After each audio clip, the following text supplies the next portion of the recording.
মৌসুমী আমার মধ্যে একটা সুন্দর বন্ডিং, আমাদের রিলেশনটা খুবই মধুর, একটা আন্তরিকতা, ভাই বোনের সম্পর্কের মতো।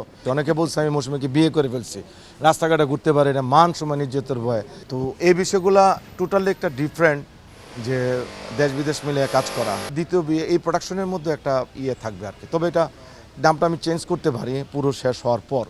এখন আমি একটু সারপ্রাইজে রাখলাম আর কি। এইটার মধ্যে অভিনয় করছে আপাতত এই দেশের লটে আছে কাজী হায়াত, ডন, মারুফ, শিকা, মো। হ্যাঁ, প্রায় আজকেই 20-22 জন আর্টিস্ট আর কি। আর আমেরিকার পার্টে বা বাইরের দেশে ওখানে আমি মোটামুটি কথা চলতেছে যে নায়িকা শিডিউল পাই ওভাবে করবো আর কি।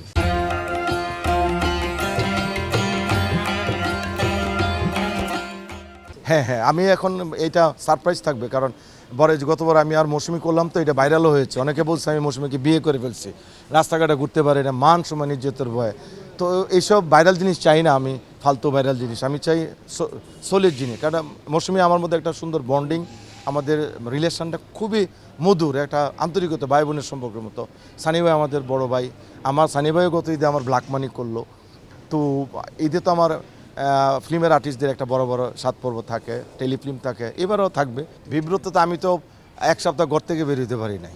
এরপর লাস্টে আমেরিকা থেকে মৌসুমী আপু ফোন দিল, হাসান ভাই দেখলেন এই যে কী হচ্ছে, এইগুলা আপনি করেন না কেন? তারপরে আমাদের একটু সিকিউরিটিতে প্রায় 30টা চ্যানেল বিভিন্ন পত্রিকার ছিল, আমি সবার সামনে এটা ক্লিয়ার করলাম।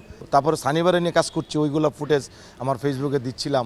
তখন মানুষের ধারণাটা আস্তে আস্তে চেঞ্জ হচ্ছে যে না, সানির সাথেও কাজ করছে, মৌসুমীর সাথেও কাজ করছে। তো বিষয়টা আসলে যেমন পপিকে নিয়েও তো আমাকে অনেক লেখালেখি করছে। নায়িকা পপিকে আমি বিয়ে করেছি, এর আগে শখরে নিয়ে কাজ করলাম, লেখালেখি হলো। যারা নিয়ে করি একটা শ্রেণী থাকে, গসিপ হয়, এখন তারা করতে মজা পায়।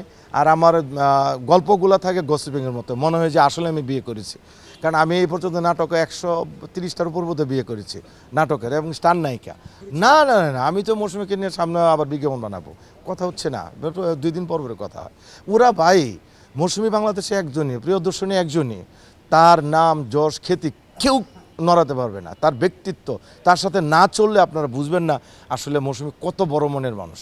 হ্যাঁ, ভালো কিছু করলে মানুষ দেখবে। হ্যাঁ, আর আমার 36 ইয়ার রানিং মিডিয়াতে, সো আমার বিন্দু পরিমাণ কোনো না, আমার এটা ক্রিম ইমেজে আমি চলি, আমার একটা সুনাম আছে, আমি অলরেডি অলমোস্ট একটা সিনিয়র কাতারে পড়েছি। তো সো এই জায়গাটা তো আমি নিয়ে ভাবি না।